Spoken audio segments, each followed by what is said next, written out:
Hi friends, మీరు ఎప్పుడైనా సరే రూ. 5,000 ప్రొడక్ట్ రూ. 250కి రావడాన్ని గమనించారా? లేదు కదా! కానీ అమెజాన్, ఫ్లిప్‌కార్ట్ లాంటి కంపెనీస్ ఏం చేస్తూ ఉంటాయంటే కొన్ని గోల్డెన్ హవర్స్ టైమ్‌లో మెగా డీల్స్ ఇస్తూ ఉంటాయి. ఆ డీల్స్ టైమ్‌లో ఒక్కొక్క ప్రొడక్ట్ మీద 90% నుంచి 95% వరకు డిస్కౌంట్ అయితే ఉంటుంది. అయితే ఈ డీల్స్ కోసం మీరు కాన్స్టెంట్‌గా ఆ యాప్స్ చెక్ చేస్తూ ఉండలేరు కదా! కానీ మీకోసం నేను వాటన్నిటిని కూడా కాన్స్టెంట్‌గా చెక్ చేస్తూ ఉంటాను. అండ్ దాంట్లో ఎప్పుడు ఏ డీల్ పెట్టినా కూడా ఇమ్మీడియేట్‌గా మీకు ఆ ప్రొడక్ట్‌ని అయితే షేర్ చేస్తాను. మీరు ఇమ్మీడియేట్‌గా ఆ ప్రొడక్ట్‌ని పర్చేజ్ చేయొచ్చు దాని నుంచే. అండ్ అంతేకాదు కొన్ని ఎక్స్ట్రార్డినరీ ప్రొడక్ట్స్ ఉంటాయి. వాటిని మీరు బయట ఎక్కడా కూడా చూడరు. వాటి గురించి కూడా నేను మీకు షేర్ చేస్తాను. మీరు సింపుల్‌గా చేయాల్సింది ఒకటే, కింద డిస్క్రిప్షన్‌లో మన టెలిగ్రామ్ ఛానల్ లింక్, మన వాట్సాప్ ఛానల్ లింక్, మన ఇన్‌స్టా బ్రాడ్‌కాస్ట్ ఛానల్ లింక్ ఉంటాయి. వీటిలో మీరు ఏ యాప్ ఎక్కువగా వాడతారో ఆ యాప్‌కి సంబంధించిన లింక్ మీద క్లిక్ చేసి, ఆ యాప్‌లో ఉన్న మన ఛానల్‌ని ఫాలో అవ్వండి. దాంట్లో రెగ్యులర్‌గా చాలా ప్రొడక్ట్స్ అయితే మీకు అప్డేట్ అవుతూ ఉంటాయి. అండ్ ఆ ప్రొడక్ట్స్‌లో మీకు ఏది నచ్చినట్టయితే దాన్ని మీరు కొనుగోలు చేయొచ్చు వెంటనే. సో డిస్క్రిప్షన్‌లో లింక్స్ ఉన్నాయి. వెంటనే ఫాలో అవ్వండి. 2012 జనవరి 4న 4చాన్లోని ఒక యూజర్ ఈ ఫోటోని పోస్ట్ చేశాడు. ఇది ఏంటి అన్నది మొదట ఎవరికీ అర్థం కాలేదు. అయితే దీన్ని పోస్ట్ చేసిన వ్యక్తికి ఒక పేరంటూ లేదు.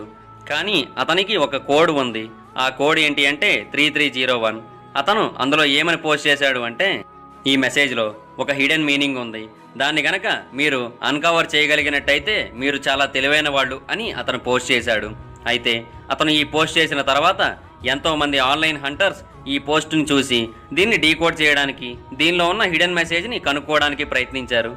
అయితే ఈ ఫోటోని పోస్ట్ చేసిన కేవలం కొన్ని నిమిషాల్లోనే ఒక వ్యక్తి దీన్ని టెక్స్ట్ ఎడిటర్ ద్వారా ఎడిట్ చేసి దీనిలో ఒక రీడబుల్ టెక్స్ట్ ఉందని కనుక్కొని ఆ టెక్స్ట్ ద్వారా ఒక లింక్ని ఓపెన్ చేసి చూడగా అతనికి ఒక ఫోటో కనిపించింది. అయితే ఇక్కడతో అది అయిపోయింది అని చాలామంది అనుకున్నారు. కానీ అది అక్కడతో అయిపోలేదు. ఎందుకు అంటే అది ఫినిష్ అయిపోయింది అని చెప్పి మళ్ళీ ఆ యూజర్ నుంచి ఎలాంటి మెసేజ్ రాలేదు కాబట్టి. అయితే ఆ తర్వాత మరికొందరు అవుట్గెస్ అనే ఒక అప్లికేషన్ ద్వారా ఈ మెసేజ్లో ఉన్న మరొక హిడెన్ మీనింగ్ని తెలుసుకున్నారు. ఆ హిడెన్ మీనింగ్ ద్వారా వాళ్ళకి మరొక బుక్కి సంబంధించిన లింక్ అనేది ఓపెన్ అయింది. ఆ బుక్ను ఓపెన్ చేసి చూడగా వాళ్ళకి ఒక ఫోన్ నెంబర్ కనిపించింది. ఇదే ఆ ఫోన్ నెంబర్. ఈ ఫోన్ నెంబర్కి డయల్ చేయగా వాళ్ళకి ముందే రికార్డ్ చేసి ఉంచిన ఒక వాయిస్ మెసేజ్ అనేది వినిపించింది. దాంతో ఈ వాయిస్ మెసేజ్ని విన్న వాళ్ళందరూ వెంటనే ఆ ఇమేజ్ని మళ్ళీ ఆన్లైన్లోకి పోస్ట్ చేశారు. బహుశా వేరే వాళ్ళకైనా దానిలో ఉన్న మరొక హిడెన్ మీనింగ్ ఏదో తెలిసే అవకాశం ఉందని. ఆర్మ్ చైర్ అనే ఒక కమ్యూనిటీ డిటెక్టివ్ సంస్థ కూడా ఈ పజిల్ని ఛేదించడానికి ఎంతగానో ప్రయత్నించింది. కానీ అసలు ఇది ఏంటి, ఏ కారణంతో దీన్ని ఏర్పాటు చేశారు, దీని వెనక ఎవరు ఉన్నారు, ఒకవేళ చివరి వరకు వెళ్ళినట్టయితే ఏమవుతుంది, ఇలాంటి విషయాలన్నీ తెలుసుకోవడానికి ప్రయత్నించారు కానీ కుదరలేదు. కొందరు ఈ పజిల్ని ఏదో ఒక సింపుల్ జోక్గా తీసుకుని వదిలేశారు. మరికొందరు మాత్రం ఈ పజిల్ని ప్రపంచంలోకెల్లా అత్యంత కష్టమైన పజిల్స్లో ఒకటిగా గుర్తించి దీన్ని ఎలాగైనా ఛేదించాలి అనే ఉద్దేశంతో కష్టపడుతున్నారు. వాళ్ళు ఇది నిజం అని అనుకోవడానికి కారణం ఏంటి అంటే, దానిలో ఆల్రెడీ 2 పజిల్స్ ఛేదింపబడ్డాయి. ఆ రెండింటిని దాటుకొని ముందుకు వెళితే ఒక pre record phone voice message అనేది ఉంది. సో ఇదేదో చిన్న విషయం కాదని, ఖచ్చితంగా చాలా పెద్ద మిస్టరీయే దీని వెనక దాగి ఉందని వాళ్ళ నమ్మకం. అయితే మరికొందరు చెప్పేది ఏంటంటే, ఏదో ఒక సీక్రెట్ సొసైటీ వంటిది కొంతమంది ఇండివిజువల్స్ని క్రిప్టోగ్రఫీ మరియు స్టెగనోగ్రఫీ, అంతేకాకుండా ఇంకా చాలా ఫీల్డ్స్లో ఎంతో అనుభవం ఉన్న వాళ్ళని తమ సంస్థలోకి తీసుకోవాలి అని అనుకుంటుందని, అందుకోసమే ఈ హిడెన్ మెసేజ్ని పోస్ట్ చేసిందని చెబుతూ ఉన్నారు. కాకపోతే అది కూడా ఒక రూమరే. అయితే ఇవన్నీ ఛేదించిన తర్వాత వీళ్ళు మరొక మిస్టరీని కూడా ఛేదించారు. అదేంటి అంటే, ఆ 2 నెంబర్స్ ఏంటో కూడా తెలుసుకున్నారు. ఆ 2 నెంబర్స్ ఏంటి అంటే, ఆ ఒరిజినల్ ఫోటో యొక్క విడ్త్ మరియు హైట్. ఆ విడ్త్ మరియు హైట్ని మొదట తెలిసిన 3301 నెంబర్తో మల్టిపుల్ చేయగా వాళ్ళకి ఈ నెంబర్ వచ్చింది. అయితే ఈ నెంబర్కి www. మరియు .comని యాడ్ చేయగా వాళ్ళు ఒక వెబ్సైట్లోకి వెళ్ళారు. ఆ వెబ్సైట్లో ఒక సికాడా ఫోటో ఉంది. అంతేకాకుండా అక్కడ ఒక కౌంట్ డౌన్ ఉంది. ఆ కౌంట్ డౌన్ అనేది పూర్తయిన తర్వాత వాళ్ళకు కొన్ని కోఆర్డినేట్స్ అనేవి కనబడ్డాయి. ఆ కోఆర్డినేట్స్ని మ్యాప్ మీద చెక్ చేసినట్టయితే అవి ప్రపంచంలోని వేరువేరు ప్రాంతాల్లో వేరువేరు దేశాల్లో ఉన్నాయి. దాంతో అది ఒక సీక్రెట్ సొసైటీకి సంబంధించింది అని వాదించే వాళ్ళందరికీ వాళ్ళు చెప్పిన మాటలు నిజమే అని అనిపించింది. వాళ్ళ మాటల ప్రకారం ఈ సికాడా అనేది ఒక సీక్రెట్ ఆర్గనైజేషన్ అని, ఇది కూడా ఇల్యూమినాటీ లాగా ఒక కొత్త గ్రూప్ని క్రియేట్ చేస్తుందని, అలా క్రియేట్ చేయడం కోసం కొత్త వాళ్ళందరినీ ఇందులోకి రిక్రూట్ చేసుకోవాలనుకుంటుందని, అందుకని ఏదో ఒక దేశంలోనో ఏదో ఒక ప్రాంతంలోనో వాళ్ళని కాకుండా ప్రపంచంలో 14 ప్రదేశాల్లోని 5 దేశాల్లోని ప్రజలందరినీ రిక్రూట్ చేసుకోవాలనుకుంటుందని వాళ్ళు చెప్పారు. అయితే ఆ వెబ్సైట్లో దొరికిన వాటి లిస్టు ప్రకారం మ్యాప్లో చూసిన ప్రదేశాలకు గనక వెళ్ళినట్టయితే అక్కడ కొందరికి ఒక సికాడా ఫోటో మరియు దాని కింద ఒక క్యూఆర్ కోడ్ లింక్ కూడా కనిపించాయి. ఆ క్యూఆర్ కోడ్ని స్కాన్ చేయగా ఒక ఫోటో కనబడింది. ఆ ఫోటోలో ఒక రెడిల్ ఉంది. ఆ రెడిల్ని కనుక కంప్లీట్ చేసినట్టయితే ఆ రెడిల్ ఒక బుక్కి దారి చూపింది. ఆ బుక్ను ఓపెన్ చేసిన తర్వాత ఒక వెబ్సైట్ లింక్ వచ్చింది. ఆ వెబ్సైట్ లింక్ని క్లిక్ చేసిన తర్వాత ఈ పజిల్ అనేది ఎవరో ఊహించిన విధంగా మలుపు తిరిగింది. అక్కడ ఏమని రాసి ఉందంటే, మాకు బెస్ట్ వాళ్ళు కావాలి, అంతేగాని ఫాలోవర్స్ కాదు అని చెప్పింది. అక్కడ వరకు రీచ్ అయిన వాళ్ళలో కూడా కేవలం కొంతమందిని మాత్రమే అది ఫైనల్ స్టేజ్ ఆఫ్ ది పజిల్కి తీసుకువెళ్తుంది. ఆ ఫైనల్ స్టేజ్కి సెలెక్ట్ అయిన వాళ్ళకు కూడా కొన్ని వార్నింగ్స్ ఇవ్వబడ్డాయి. అదేంటి అంటే, ఈ పజిల్ని మీరు ఎవరి కొలాబరేషన్తోని ఆడకూడదు, అంతేకాకుండా ఈ పజిల్ గురించి, ఈ ప్రైవేట్ స్టేజ్ గురించి మీరు ఎవరికి చెప్పకూడదు అని ఆ గైడ్ లైన్స్లో ఉంది. కొందరు ఆ వార్నింగ్ చూసిన తర్వాత అక్కడతో ఆగిపోయారు. అయితే మరికొందరు మాత్రం ఆ వార్నింగ్ చూసినా కూడా అక్కడతో ఆగకుండా అందులో ఏముందో పూర్తిగా తెలుసుకోవాలి అన్న ఉద్దేశంతో ఆ పజిల్ యొక్క లాస్ట్ మరియు ప్రైవేట్ స్టేజ్లోకి వెళ్ళారు. అయితే అలా వెళ్ళిన నెల రోజుల వరకు ఎవ్వరికీ ఎలాంటి ఇన్ఫర్మేషన్ రాలేదు దాని గురించి. అయితే నెల రోజుల తర్వాత మొదట ఎక్కడైతే ఫోన్ నెంబర్ దొరకడానికి కారణమైన, బుక్ దొరకడానికి కారణమైన సబ్రెడిట్ పేజీలోనే ఒక కన్క్లూజన్ అనేది అనౌన్స్ చేయబడింది. ఆ కన్క్లూజన్ ఫోటోని ఓపెన్ చేయగా, అందరికీ థ్యాంక్స్, మేము వెతుకుతున్న ఇండివిజువల్స్ మాకు దొరికారు, కాబట్టి ఇంతటితో ఈ పజిల్ అనేది కంప్లీట్ అయింది. మీరు గెలిచారని మీకు మెసేజ్ రాకపోయినట్టయితే మీరు బాధపడాల్సిన అవసరం లేదు. ఇక మీదట కూడా మేము ఇలాంటి ఎన్నో పజిల్స్ని మీకు అందిస్తూ ఉంటాం. నెక్స్ట్ టైం మరింత బాగా ఆడడానికి ప్రయత్నించండి అని చెప్పి ఆ మెసేజ్లో ఉంది. అయితే సికాడా అనే గ్రూపు హైలీ ఇంటెలెక్చువల్ ఇండివిజువల్స్ని గ్యాదర్ చేసుకోవడానికి కారణం ఏంటి? అసలు నిజంగానే వాళ్ళు ఏదైనా సీక్రెట్ సొసైటీకి చెందిన వాళ్ళ, లేదా ఇది ఒక టైం వేస్ట్ పజిల్ మాత్రమేనా? దీనికి మాత్రం ఆ మెసేజ్లో ఎలాంటి కన్క్లూజన్ ఇవ్వబడలేదు. అయితే ఒకవేళ విన్నర్స్ లిస్ట్ అనేది ఉన్నట్టయితే ఆ విన్నర్స్ అందరూ ఏమయ్యారు, వాళ్ళందరికీ ఏమైంది, వాళ్ళందరూ దేనికి సెలెక్ట్ కాబడ్డారు, వాళ్ళకేమైనా ప్రైజ్ మనీ వంటిది ఉందా, ఇలాంటివేవి దానిలో తెలియలేదు. అయితే ఫస్ట్ వచ్చిన ఫోటోకే ఇప్పటికీ ఆన్సర్లు దొరకలేదు. పోనీలే దీని గురించి వదిలేద్దాం అని అందరం అనుకుంటున్న టైంకి అంతం కాదు ఇది ఆరంభం అన్నట్టు రెండో పజిల్ వచ్చింది. ఈ మిస్టీరియస్ పజిల్ వెనక ఎవరున్నారు అన్నది ఇంకా తెలియకముందే వాళ్ళు ఎవరైతే పజిల్ 1 గెలిచారో వాళ్ళు ఒక పీజీపీ సిగ్నేచర్ అనేది చేయాల్సి ఉంటుంది అని వాళ్ళకి తెలిపారు. అంతేకాకుండా దానిలో చాలా క్లూస్ కూడా ఉన్నాయి.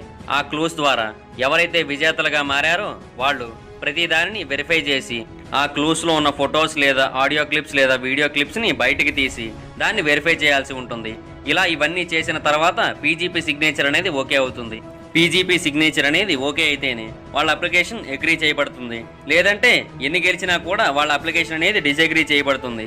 అయితే సికాడా మధ్య మధ్యలో ప్రతిసారి వాళ్ళను వార్న్ చేస్తూనే వచ్చింది.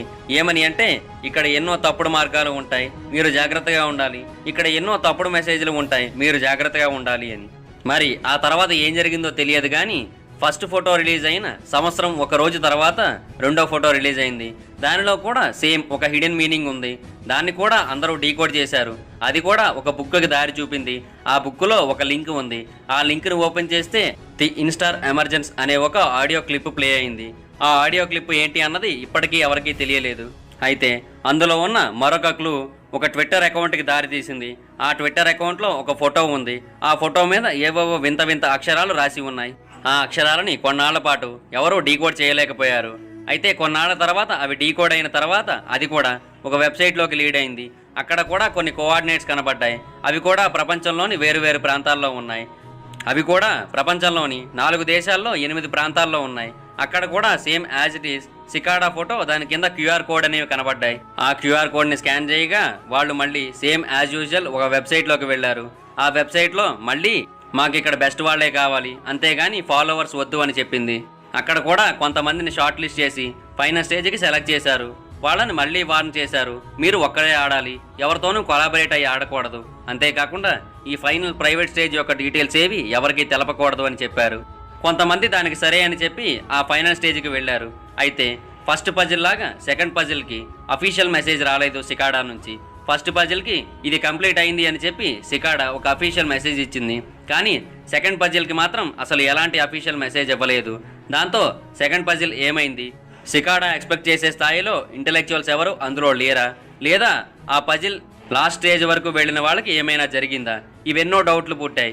అయితే వాటిలో ఒక్కదానికి కూడా జవాబు దొరకలేదు. కానీ ఇది ఇక్కడతో ఆగిపోలేదు. మూడో పజిల్ స్టార్ట్ అయింది 2014లో. ఇది ఆ ట్విట్టర్ అకౌంట్ ద్వారా స్టార్ట్ అయింది. ఆ ట్విట్టర్ అకౌంట్లో ఒక లింక్ ఉంది. ఆ లింక్ని క్లిక్ చేస్తే ఒక ఫోటో ఓపెన్ అయింది. ఆ ఫోటోని డీకోడ్ చేస్తే ఒక బుక్ వచ్చింది. ఆ బుక్ని బాగా అబ్జర్వ్ చేస్తే ఒక లింక్ వచ్చింది. ఆ లింక్ని క్లిక్ చేస్తే తర్వాత మొదటి 2 పజిల్స్ లాగే జరిగింది. కానీ ఈసారి మాత్రం మరికొంచెం మిస్టీరియస్గా జరిగింది. అదేంటి అంటే ఈ థర్డ్ పజిల్ మొత్తం ఒక బుక్ చుట్టే తిరిగింది. ఆ బుక్ పేరు లిబర్ ప్రైమస్, అంటే లాటిన్లో మొట్టమొదటి బుక్ అని అర్థం. దీన్ని రాసిన రైటర్ పేరు సికాడా అని ఉంది. ఈ బుక్లో ఎన్నో ఐడియాస్, ఎన్నో భావనలు, ఎన్నో భావోద్వేగాలు కలగలిపిన మాటలు ఉన్నాయి. కాకపోతే అవేవి మనకు అర్థమయ్యే భాషలో లేవు. అది రూన్స్ అనే ఒక వ్యక్తులచే రాయబడిన ఒక క్రిప్టిక్ లాంగ్వేజ్లో ఉంది. అయితే చాలామంది కష్టపడి దాన్ని కూడా డీకోడ్ చేశారు. ఆ బుక్లో చాలా చోట్ల కొన్ని క్లూస్ కూడా ఉన్నాయి. ఒక చోట ఒక లింక్ ఉంది. దాన్ని డీకోడ్ చేసినట్టయితే ఆ లింక్ డీప్ వెబ్లోని ఒక వెబ్సైట్లోకి వెళుతుంది అని రాసి ఉంది. అయితే ఆ లింక్ని డీకోడ్ చేసి ఆ వెబ్సైట్లోకి వెళ్ళగా వాళ్ళకి అక్కడ ఎలాంటి వెబ్సైట్ కనిపించలేదు. ఆ బుక్లోని మరొక పేజీని డీకోడ్ చేయగా అది మరొక వెబ్సైట్లోకి వెళ్ళింది. అక్కడ మళ్ళీ ఒక రికార్డెడ్ సాంగ్ ఉంది. అది ఇంటర్ కనెక్టెడ్నెస్ అనే పేరుతో ఉంది. అదేంటో మీరు కూడా వినండి. విన్నారు కదా, ఇది అక్కడ ఉంది. అయితే ఆ బుక్లో ఇప్పటికీ కూడా కొంత భాగం అనేది డీకోడ్ చేయలేదు. దానిలో 74 పేజీలు ఉండగా కేవలం 19 పేజీలు మాత్రమే డీకోడ్ అయ్యాయి. మిగతా పేజీలను ఇప్పటికీ డీకోడ్ చేయలేదు. ఆ మిగతా పేజెస్లో ఏవేవో వింత వింత ఫొటోస్ ఉన్నాయి, వింత వింత ట్రాన్స్క్రిప్ట్స్ ఉన్నాయి, ఇంకా చాలానే ఉన్నాయి. వాటన్నింటినీ ఎవరూ డీకోడ్ చేయలేదు. అయితే 2015లో సికాడా నుంచి ఎలాంటి మెసేజ్ రాలేదు, ఎలాంటి పజిలు ఇవ్వలేదు వాళ్ళు. దాంతో చాలామంది అర్థం చేసుకున్న విషయం ఏంటి అంటే ఈ లిబర్ ప్రైమస్ అనే బుక్లో ఉన్న పజిల్స్ని మనం పూర్తి చేసినట్టయితే 2015లో మళ్ళీ కొత్త పజిల్ వస్తుందని, లేదంటే కొత్త పజిల్ రాదని వాళ్ళు నమ్మారు. ఈ విషయాన్ని 2016 మొదట్లో సికాడా కూడా కన్ఫర్మ్ చేసింది. వాళ్ళ నుంచి మళ్ళీ ఒక ఫోటో వచ్చింది. దానిలో ఏమని ఉందంటే లిబర్ ప్రైమస్ని బాగా అబ్జర్వ్ చేయండి, దానిలో ఇంకా చాలా ఉంది, మీరు తెలుసుకోవాల్సింది, మీరు ఛేదించాల్సింది అని చెప్పి ఆ మెసేజ్లో ఉంది. ఆ మెసేజ్ వచ్చి 2 సంవత్సరాలు గడుస్తుంది. కానీ ఇప్పటికీ కూడా సికాడా నుంచి ఎలాంటి మెసేజ్ లేదు. ఎందుకంటే లిబర్ ప్రైమస్ అనేది ఇప్పటికీ కూడా ఎవరూ పూర్తిగా డీకోడ్ చేయలేదు, ఎవరూ పూర్తిగా దాన్ని ఛేదించలేదు కాబట్టి. అయితే సికాడా నుంచి 2016లో ఆ మెసేజ్ వచ్చినప్పటి నుంచి అప్పటి వరకు మొదటి ఫోటోకి సంబంధించి ఉన్న ప్రశ్నలన్నీ గాల్లో కలిసిపోయాయి. అందరూ లిబర్ ప్రైమస్ మీదే పడ్డారు. మరి దీనికి ముగింపంటూ లేదా అంటే ఉంది.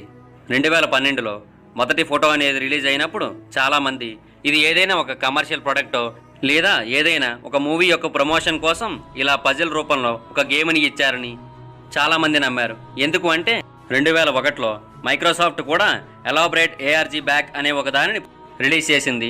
ఎందుకంటే వాళ్ళ మూవీ అయిన ఆర్టిఫిషియల్ ఇంటెలిజెన్స్ని ప్రమోట్ చేసుకోవడం కోసం.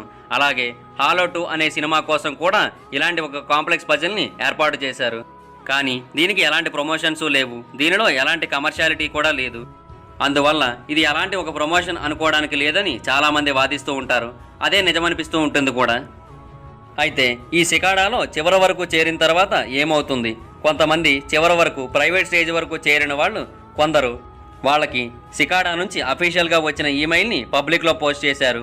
ఆ ఈమెయిల్లో ఏమని ఉంది అంటే సికాడా అనేది ఒక ఇంటర్నేషనల్ గ్రూప్ అని, వాళ్ళు కొందరు హైలీ ఇంటెలెక్చువల్ ఇండివిజువల్స్ కోసం ఎదురు చూస్తున్నారని, సికాడా నమ్మేది ఏంటంటే ప్రైవసీ అనేది ప్రతి మనిషి యొక్క ప్రాథమిక హక్కు అని, ఆ ప్రాథమిక హక్కుని కాపాడడం కోసం సికాడా పనిచేస్తుందని, కాబట్టి దానిలోకి చేర్చుకోవడం కోసమే ఇలాంటి ఇండివిజువల్స్ అందరినీ టెస్ట్ చేశామని తెలిపింది.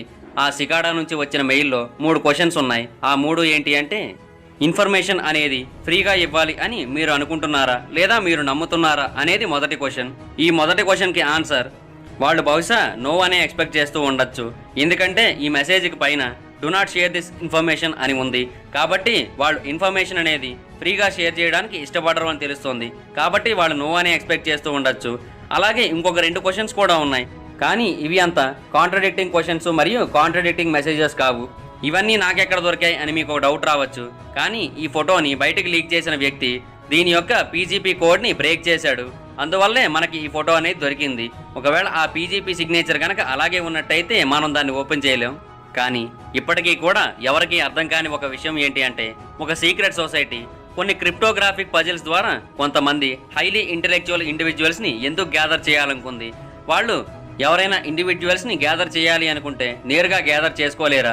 ఇలాంటి పజిల్స్ ద్వారా మాత్రమే ఎందుకు గ్యాదర్ చేయాలనుకున్నారు? ఈ ప్రశ్నకు సమాధానంగా కొందరు చెప్పేది ఏంటంటే కొన్ని గవర్నమెంట్ సంస్థలు, కొన్ని సీక్రెట్ సొసైటీస్ కూడా ఇంతకుముందు ఇలాగే కొన్ని రిక్రూట్మెంట్ టెస్టులు అనేవి చేశాయని, అలాగే కొంతమందిని అవి రిక్రూట్ చేసుకున్నాయని తెలిపారు.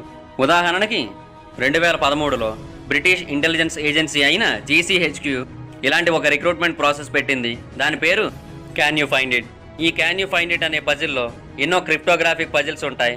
వాటిని ఛేదించడం ద్వారా వాటికి కొన్ని జవాబులు వస్తాయి. ఆ జవాబుల్ని అక్కడ ఎంటర్ చేయాలి. అలా అన్ని జవాబులు కరెక్ట్గా చెప్పిన వాళ్ళకి ప్రైజ్ మనీ కానీ లేదా ఏదైనా పొజిషన్ కానీ ఆఫర్ చేయబడుతుంది. అలాగే గూగుల్ కూడా 2004లో బిల్ బోర్డ్స్ని ఉపయోగించి ఇలాంటి ఒక పజిల్ని పెట్టింది. అలాగే 2014లో US నేవీ కూడా ఇలాంటి ఒక పజిల్ని పెట్టి రిక్రూట్మెంట్ అనేది చేసింది. ఓకే, ఇవన్నీ same as it is cicada ఎలా అయితే రిక్రూట్ చేసిందో అలాగే రిక్రూట్ చేసింది, ఒప్పుకుంటాం. కానీ సికాడా ఎవరినైతే రిక్రూట్ చేసిందో వాళ్ళంతా ఏమయ్యారు? వాళ్ళందరూ అక్కడ ఏ పొజిషన్స్లో ఉన్నారు? వాళ్ళు అక్కడ ఏ పనులు చేస్తున్నారు? ఈ ప్రశ్నలకి చాలా నెలల పాటు సమాధానం దొరకలేదు. కానీ తర్వాత వీటికి కొన్ని సమాధానాలు దొరికాయి. అదేంటి అంటే, ఎవరైతే ఈ సికాడా ఇంటర్నెట్ మిస్టరీ ద్వారా విజేతలుగా మారుతున్నారో వాళ్ళకి సికాడా నుంచి ఇంకొక అఫీషియల్ మెయిల్ వస్తుంది. ఆ అఫీషియల్ మెయిల్లో ఇంకో ఫామ్ తాలూకా లింక్ ఉంటుంది. ఆ లింక్ని కనుక క్లిక్ చేసినట్టయితే ఆ లింక్ మనల్ని డార్క్ వెబ్లోకి తీసుకెళ్తుంది. ఆ డార్క్ వెబ్లో ఆ ఫామ్ను ఫిల్ చేసిన తర్వాత మనం సికాడాలో ఉన్న మరొక 20 మంది విజేతలతో, అంతేకాకుండా సికాడాలోని టాప్ మెంబర్స్తో కూడా మనం మాట్లాడచ్చు. ఆ సికాడాలోని టాప్ మెంబర్స్ ఆ సికాడా విజేతలకి చెప్పింది ఏంటంటే, సికాడా అనేది ఒక ప్రైవేట్ గ్రూప్ అని, దీన్ని కొంతమంది స్నేహితులు ఒకేలాంటి భావజాలం కలిగిన వాళ్ళు ఏర్పాటు చేశారని, వాళ్ళందరూ సెక్యూరిటీ, ప్రైవసీ ఇలాంటి విషయాల్లో చాలా అత్యున్నత ఆలోచనలు కలిగి ఉన్నారని, అలాంటి వాళ్లే ఈ సంస్థను ఏర్పాటు చేశారని. అయితే ఈ సంస్థలో మొదట కొద్ది మందే జాయిన్ అయినప్పటికీ కూడా ఆ తర్వాత వాళ్ళు వాళ్ళ ఫ్రెండ్స్ని ఇందులోకి రిక్రూట్ చేసుకుంటూ దీన్ని ఒక ఇంటర్నేషనల్ సంస్థగా మార్చారు. ఆ ఇంటర్నేషనల్ సంస్థ కొంతమంది హైలీ ఇంటెలెక్చువల్స్ని ఇందులోకి రిక్రూట్ చేసుకోవాలనుకుంది. అందుకని 3 పజిల్స్ని పెట్టింది. అయితే ఆ 3 పజిల్స్లో గెలిచి రిక్రూట్ అయిన వాళ్ళందరినీ ఇక్కడికి చేర్చుకొని వాళ్ళకి privacy related, security related softwares తయారు చేయమని చెబుతారు. వారు ఏం చేస్తున్నారు, ఎలా చేస్తున్నారు, వాటి యొక్క పనితనం ఏంటి, ఇవన్నీ సికాడాలో ఉన్న హయ్యర్ అఫీషియల్స్ ఆర్గనైజ్ చేస్తూ ఉంటారంట. అయితే ఈ మెసేజ్ మనకు తెలిసింది 2012లో పజిల్ గెలిచిన వ్యక్తి వల్ల. అతను బయటికి చెప్పిన ఇన్ఫర్మేషన్ ఏంటి అంటే, 2012 చివరికల్లా ఆ సికాడా పజిల్లో గెలిచిన వాళ్ళలో కేవలం ఒకే ఒక వ్యక్తి మాత్రమే ఇంకా అక్కడ ఉన్నాడని, మిగతా వాళ్ళందరూ బయటికి వచ్చేశారని. దానికి కారణం ఏంటి అంటే, అంత కష్టపడి ఆ పజిల్స్ గెలిచింది ఒకళ్ళ కింద పనిచేస్తూ వాళ్ళు చెప్పిందల్లా చేయడానికి కాదు అని వాళ్ళందరూ అనుకొని వాళ్ళు బయటికి వచ్చేశారు. బహుశా ఆ మరొక వ్యక్తి కూడా తర్వాత బయటికి వచ్చేసి ఉండొచ్చు. ఆ తర్వాత సికాడా నుంచి కానీ, సికాడా సెకండ్ పజిల్లో గెలిచిన వాళ్ళ నుంచి కానీ ఎలాంటి ఇన్ఫర్మేషన్ కూడా బయటికి రాలేదు. అయితే 2015లో 2012 పజిల్ యొక్క విన్నర్ని అని ఒక వ్యక్తి, 2013 సెకండ్ పజిల్ యొక్క విన్నర్ని అని మరొక వ్యక్తి బయటికి వచ్చారు. వాళ్ళిద్దరూ ఎవరంటే మార్కస్ వార్నర్ మరియు నాక్స్ పాపులీ అనే ఒక యూట్యూబర్. అయితే ఈ నాక్స్ పాపులే అనే వ్యక్తి చెప్పింది ఏంటి అంటే, అతను సెకండ్ పజిల్ని గెలిచిన తర్వాత అతనికి ఒక మెయిల్ వచ్చిందని, ఆ మెయిల్లో ఏమని ఉంది అంటే సికాడాలోకి జాయిన్ అవ్వండి అని ఉంది అని చెప్పాడు. కానీ ఆ మెయిల్లో ఎలాంటి వెబ్సైట్ లింకు లేదని, కాకపోతే ఆ వెబ్సైట్ లింకు కోసం వాళ్ళని కాస్త పేషెంట్స్గా ఎదురు చూడమని చెప్పారు. అయితే 2013 మే తర్వాత సికాడా నుంచి మొత్తం అన్ని రకాల కమ్యూనికేషన్స్ క్లోజ్ అయిపోయాయి. అంతేకాకుండా అదే సమయంలో 2012 యొక్క విన్నర్స్ని అనౌన్స్ చేస్తూ సికాడా పెట్టిన పోస్ట్ అనేది కూడా డిలీట్ అయిపోయింది. అయితే నాక్స్ పాపులైకి మాత్రమే కాకుండా సెకండ్ పజిల్లో గెలిచిన మిగతా వాళ్ళందరిది కూడా ఇదే కదా. వాళ్ళకు కూడా సికాడాలోకి జాయిన్ అవ్వమని మెయిల్ వచ్చింది. కాకపోతే వాళ్ళకు కూడా లింక్ అనేది రాలేదు. వాళ్ళని కూడా సహనంగా ఎదురు చూడమనే మెయిల్ వచ్చింది. అలా అందరూ ఎదురు చూస్తూనే ఉన్నారు. కానీ ఇప్పటికీ కూడా వాళ్ళకి సికాడా నుంచి ఎలాంటి మెయిల్ రాలేదు.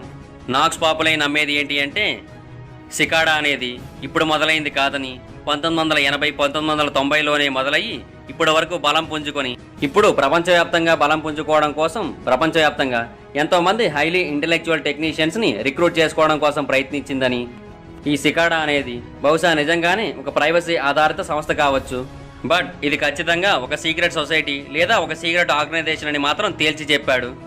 అతను ఆ సికాడా సెకండ్ పజిల్ గెలవడానికి ఎన్ని క్లూస్ వెతికాడు, ఎన్ని క్లూస్ని డీకోడ్ చేశాడు, ఎన్ని లెవెల్స్ దాటాడు, ఇలాంటి ఎన్నో వీడియోస్ అతను తన యూట్యూబ్ ఛానల్లో పెట్టాడు. మీరు ఆ వీడియోస్ని కనుక చూసినట్టయితే సికాడా ఇంటర్నెట్ మిస్టరీ అనేది ఇంకా బాగా అర్థమయ్యే అవకాశం ఉంది. మీరు ఈ సికాడా ఇంటర్నెట్ మిస్టరీ గురించి ఇంకా పూర్తిగా ఇంకా డీప్గా తెలుసుకోవాలి అనుకుంటే మీరు నాక్స్ పాపులే ఛానల్లోకి వెళ్ళి అక్కడ ఉన్న వీడియోస్ చూడొచ్చు. అయితే చివరగా ఈ సికాడా గురించిన కన్క్లూజన్ ఏంటి అంటే, ఇది కొందరు వ్యక్తులు ప్రైవసీ అంటే చాలా ఇష్టంతో ఒక సంస్థని ఏర్పాటు చేసి ప్రైవసీ ఆధారిత అప్లికేషన్స్ తయారు చేయాలి అనుకుని ఏర్పాటు చేసిన ఒక సంస్థ కావచ్చు, లేదా పని పాటు లేని పిచ్చోళ్ళు కూడా కావచ్చు. అయితే మనం బాగా అబ్జర్వ్ చేయాల్సిన ఒక విషయం ఏంటి అంటే, ఈ సికాడా యొక్క పోస్టర్స్ అనేవి వేరు దేశాల్లో చాలా చోట్ల ఉన్నాయి. అయితే ఈ వేరు పోస్టర్స్ అనేవి ఎయిర్పోర్ట్కి చాలా దగ్గరలో ఉన్నాయి. అందువల్ల ఇక్కడ 2 థియరీలు బయటకు వస్తున్నాయి. అదేంటి అంటే, ఈ సికాడాలో ఇప్పటికే చాలా మంది పనిచేస్తున్నారు. వాళ్ళంతా ఆ వేరు దేశాల్లో ఉండి ఆ పోస్టర్స్ని అక్కడ అంటించారు. లేదా మరొక థియరీ కూడా ఉంది. అదేంటి అంటే, ఒకే వ్యక్తి వేరు ఫ్లైట్స్లో వేరు దేశాలకు వెళ్ళి అక్కడ ఈ పోస్టర్స్ అంటిస్తున్నాడు. ఎందుకంటే కొన్ని పోస్టర్స్ అయితే ఇంటర్నేషనల్ ఎయిర్పోర్ట్కి కేవలం వాకబుల్ డిస్టెన్స్లోనే ఉన్నాయి, కొన్ని పోస్టర్స్ ఇంటర్నేషనల్ ఎయిర్పోర్ట్కి కొంత డిస్టెన్స్లో ఉన్నాయి. కాబట్టి ఒక వ్యక్తి ఇలా చేసి ఉండొచ్చు, లేదా కొందరు వ్యక్తులు ఒక సంస్థగా మారి ఇలా చేస్తూ ఉండొచ్చు. ఇది ఖచ్చితంగా ఏ ప్రభుత్వానికి చెందని ఒక సీక్రెట్ సొసైటీకి సంబంధించిన ఒక పజిల్ అంతే. దీనికి గవర్నమెంట్కి ఎలాంటి సంబంధము లేదు, అది ఏ దేశపు గవర్నమెంట్ అయినా కూడా. నా ఉద్దేశం ప్రకారం ఈ సికాడాని అంతగా పట్టించుకోకపోతేనే మంచిది. దీన్ని పట్టించుకుని బుర్రపాటు చేసుకుంటే మనం కూడా ఆ పిచ్చోళ్లలో ఒకరిగా మిగులుతామే తప్ప మనకి పైసా ఉపయోగం లేదు. అయితే ఈ సికాడా నుంచి 2017 ఏప్రిల్లో చివరిసారిగా ఒక మెసేజ్ వచ్చింది. ఆ మెసేజ్లో ఏమని ఉంది అంటే, సికాడా యొక్క ఇన్ఫర్మేషన్ని బయటికి లీక్ చేయడం అనేది చాలా తప్పని, అలా లీక్ చేసిన వాళ్ళందరికీ పనిష్మెంట్ ఉంటుందని చెప్పింది. మరి వాళ్ళందరికీ పనిష్మెంట్ వచ్చిందో లేదో కూడా ఇంకా తెలియలేదు.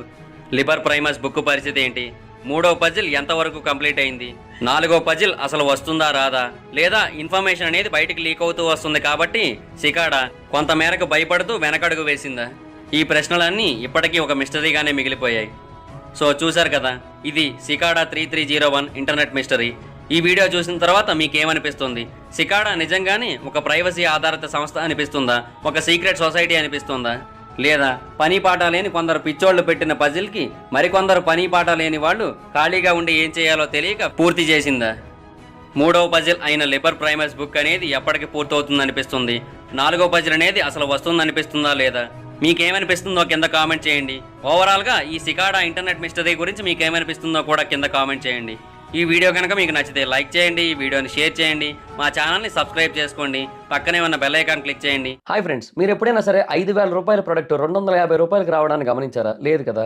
కానీ అమెజాన్, ఫ్లిప్కార్ట్ లాంటి కంపెనీస్ ఏం చేస్తూ ఉంటాయంటే, కొన్ని గోల్డెన్ హవర్స్ టైంలో మెగా డీల్స్ ఇస్తూ ఉంటాయి. ఆ డీల్స్ టైంలో ఒక్కొక్క ప్రొడక్ట్ మీద 90% నుంచి 95% వరకు డిస్కౌంట్ అయితే ఉంటుంది. అయితే ఈ డీల్స్ కోసం మీరు కాన్స్టెంట్గా ఆ యాప్స్ చెక్ చేస్తూ ఉండలేరు కదా.